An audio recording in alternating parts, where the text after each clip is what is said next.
Looking live once again at the Q. Hello, ladies and gentlemen. Welcome back to the Q. My name is Mark Ellis, and in the words of Gandhi, we're going streaking. That's right, we're going streaking here today. We got a new game format called the Streak, and it's going to determine who is the king of the Q.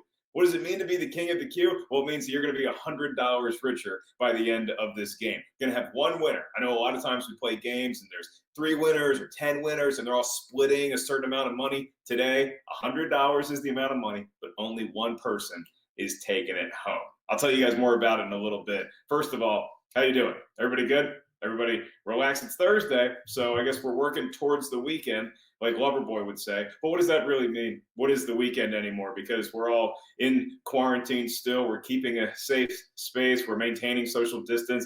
Does it feel like your weekdays have become your weekends, or maybe your weekends have become your weekdays? My schedule's changed around a little bit, but I don't get to do stand-up, and that sucks. But I still get to do my online shows. I get to do a lot of streaming, and I get to host a trivia show here for y'all. When they told me, Mark, we're going to make you king of the Q, I was like, yeah, that sounds right. So as of right now, I am the king of the Q, and I have a virtual crown somewhere out there to prove it. So I'm losing that crown today, though, because somebody is taking my crown and will become the new king of the queue in the new format called the streak. Anybody ever been streaking? You want to admit it? Don't worry, nobody else can hear you. No, you're by yourself or with loved ones. I've been streaking a number of times. I had a real fetish for it in college. I think I ran a couple naked laps around the quad at Wake Forest University. I'm going to say that I had the fastest naked lap in the history of Wake Forest. That's maybe a bold claim, but somebody step up and beat me, okay? You beat me, then I'll give you the crown. And that'll be the only thing you're wearing. So we're not doing that kind of streaking today. You can play naked if you want. I don't really care how you play, as long as you get correct trivia question answers. So it's going to feel like a normal trivia match for the most part. We have a mix of multiple choice questions, and then we have some fill in the blanks too. Here's where it gets interesting, is that you keep getting questions correct, you're staying in the game for $100. Now, if you get eliminated, keep playing. Keep answering as many questions correct as you can, because we're still adding towards your monthly leaderboard. Whoever has the most points at the end of that, and we still have like 20-something days, you're going to win $1,500. So keep playing. It's good practice. But if you want to win the streak, you have to get every question correct, and you have to outlast all of your opponents. So you'll see, we're going to whittle down from over 1,000 of you to maybe 500 to 100 to 50 to 10 to a few left, and those are the ones that are competing for that $100. Make sense? Everybody hanging with me so far?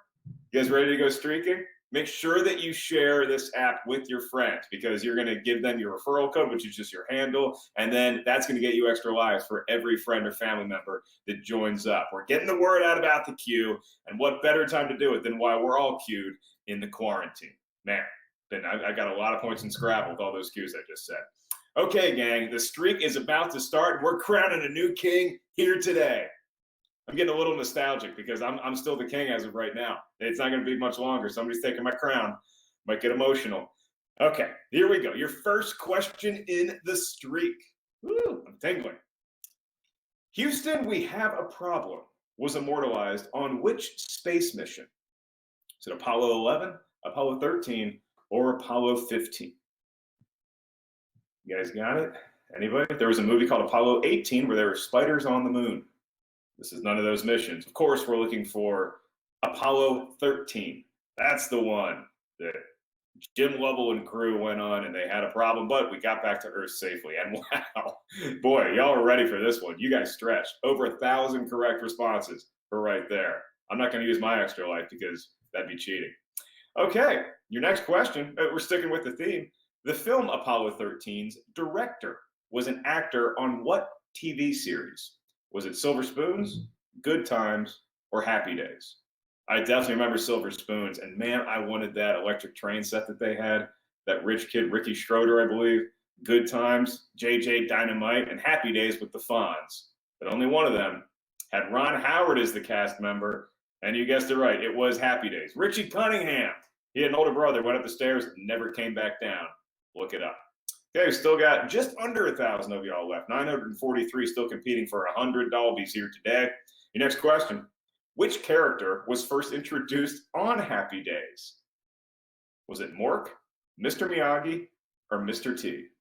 I love this question. I love the options that you were given, and this excites me because perhaps the actor that played Mr. Miyagi was in Happy Days. He played Al, but we actually introduced the character of Mork. Robin Williams' incredible turn as Mork, the alien from Mork.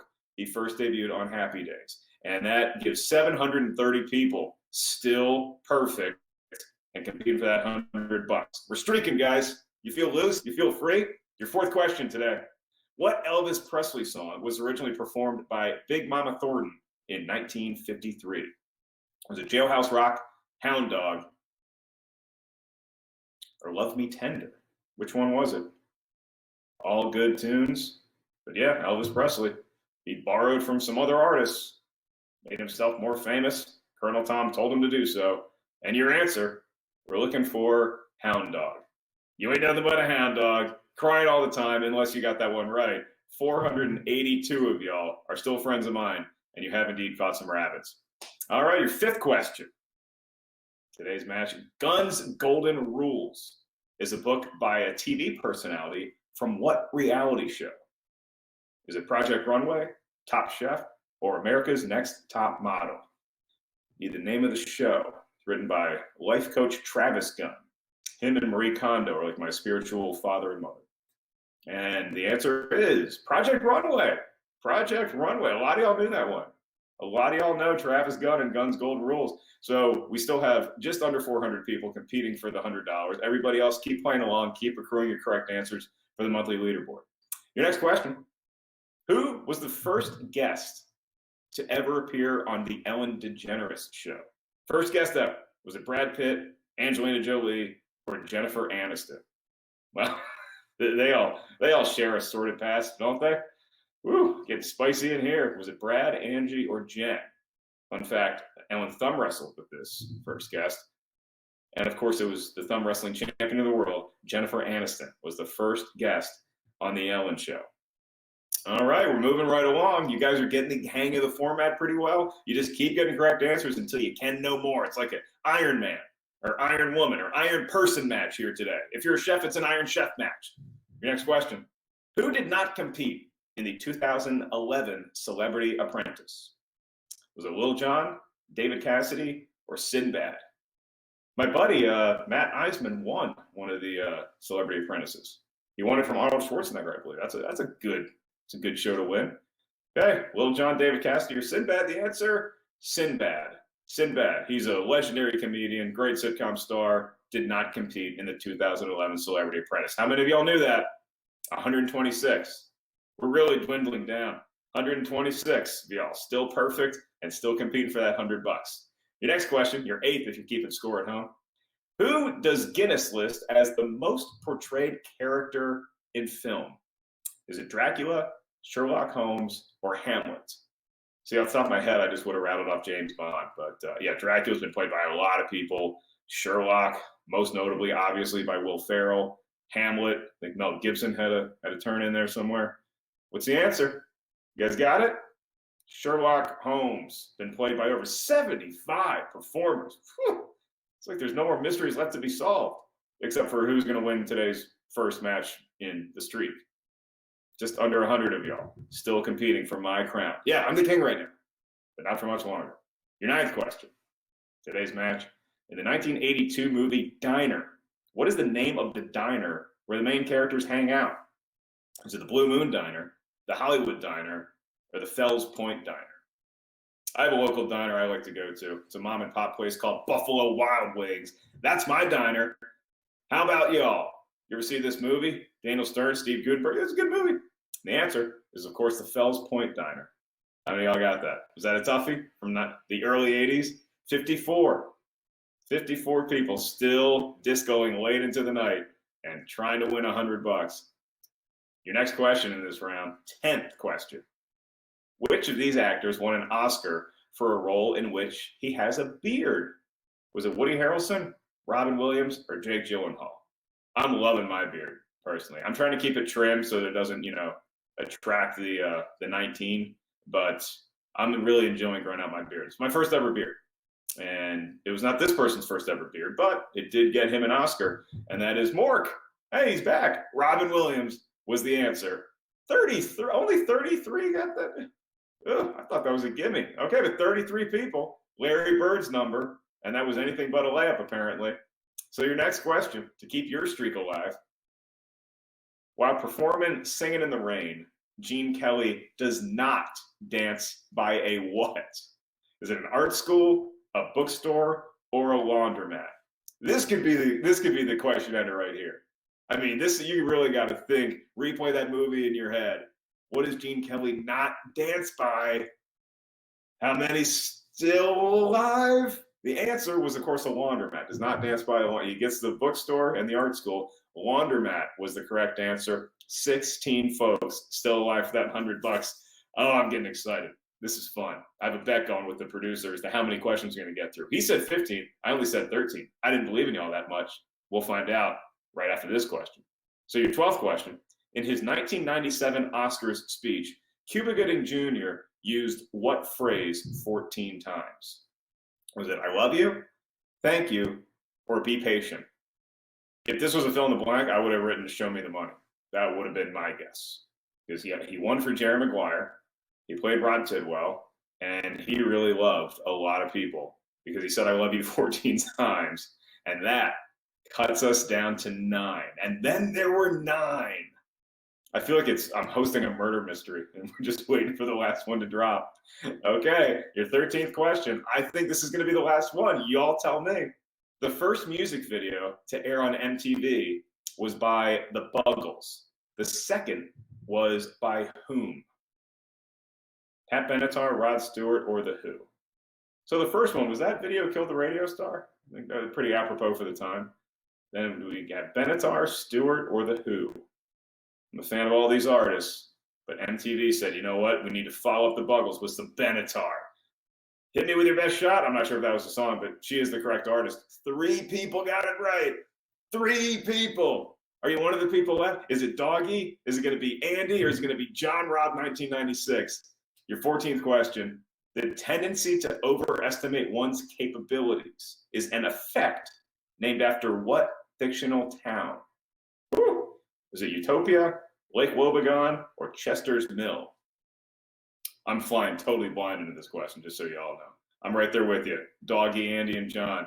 Best of luck. We're looking for Lake Wobegon. Anybody? Anybody? 3, all 3 of them. We might be here a while, ladies and gentlemen, because everybody got that one right that's still alive. And everybody else playing, you get to get more points towards the monthly leaderboard. So keep hanging out with us streakers. All right, your 15th question in today's round. The ghost face mask worn in Scream was inspired by a painting by what artist? Is it Pablo Picasso, Edward Munch, or Henri Matisse? Ghostface, don't even answer the phone because the calls are coming from inside the house. We're looking for Edward Munch. How many got it? 3 people. Still getting it. Don't worry. I got plenty of questions. I got plenty of backup. Do you see me sweating? I'm not panicking at all. Eventually, we're going to have one winner of the $100. Your next question, your 16th question. How many workers sit on a steel beam in the iconic 1932 photo Lunch atop a skyscraper? Now we need you to write this one in. So enter in your number. You need how many workers? They're having lunch way up high. I'm afraid of heights. Almost as much as I am afraid of snakes. Okay, got 3 possible winners of $100. And what are we looking at? Here come the answers. I'm trying to think of how many it was. Was it? I think it was at least 8 workers, right? And then was it as many as 9, or was it even in double digits? How many people got it right? This is where the fun begins. I've never seen this picture before. Then I went to a buddy of mine's house and he had it framed. And I'm like, is this valuable? And he's like, no, I got it at IKEA. So the answer we're looking for was 11. I believe it was 11. How many people got that one right? Are we still in the game? Who's still competing? Who is still competing? We still got 2 left. Still got 2 participants left. Oh my God, I'm so nervous for both of y'all. Unfortunately, you can't split the money and go home. One of you gets $100. Your next question, we're back to multiple choice. In Edward Hopper's painting Nighthawks, a sign atop the diner advertises what cigar brand? Yeesh. Is it Ashton, Monte Cristo, or Phillies? All right, best of luck to y'all. Time's counting down. We were looking for, it's a baseball team, looking for Phillies was the correct answer. And John Robb and Doggy staying in the match. Boom, boom, boom, back and forth. We move on. And your next question. A scene in the movie The Sting involves a rigged roulette wheel landing on what? Is it black 22, red 27, or black 20? It's a fun thing to do when you're in Vegas is just, go put 20 bucks on the roulette reel. And what would you put it on? If you want to be like the great movie The Sting, you would bet on black 22. Who did it? Both of y'all got it, and everybody else just gets to play along. Look, there's still over 700 people just hanging out, playing along, guessing answers, and Doggy and John Robb are still perfect. Oh, this is so cool. Okay, move on to your next. I could do this all day. Your next question. Inside the actor's studio, made its television debut in 1994 with what guest? Was it Paul Newman, Robin Williams, or Halle Berry? Just waiting for the first person to slip up, but an admirable job by both Doggy and John Robb. Your legacy will live on, but only one will have the crown. And the answer was Paul Newman. Paul Newman and John Robb, 1996, wins the $100. Congratulations, John Robb. My hat's off to Doggy. Andy hung in there really well. A lot of y'all played great games today. But John Robb, 1996. Does that mean he was born in 96? Because that's going to make me feel real old and stupid. Congratulations, John Robb. You got $100. And if you were born in 96, you'll probably spend it on, like, I don't know, Ninja Turtles or Power Rangers or whatever you kids are playing with in the bathtub. You do whatever you want. Just make it legal. $100 goes to John Robb. And that is the new king. King Robb. King John Robb, 1996. He's the new king. Is he going to be a good king like one of the Georges, or is he going to be Joffrey? Y'all find out, and you determine how long John Robb has the crown for, because tomorrow I'm right back here, same bat time, same bat station, and we got to continue the streak. So let's see, we got 19 questions today. So that's the new streak. So in order to win $100 tomorrow, somebody's got to get 20 questions in a row. And you may be saying, well, Mark, what happens if nobody gets 20 questions in a row? Here's what happens. The money is going to roll over for $10 more on Monday. So then Monday's game is going to be worth $110. And then if nobody beats the streak, then it's going to roll over with another $10. It's going to be worth $120 on Tuesday. You see, I love giving away money almost as much as I love attention. So thank you guys for tuning in to our first streak here today. I was the king until John Robb, 1996, took my crown. Who's going to take it from John? That's the question we'll answer tomorrow. Until then, you can find me on Twitter and Instagram at Mark Ellis Live, and we'll see y'all for Friday. I'm going to be casual, but y'all better be buttoned up because somebody needs to get 20 questions in a row. See you then.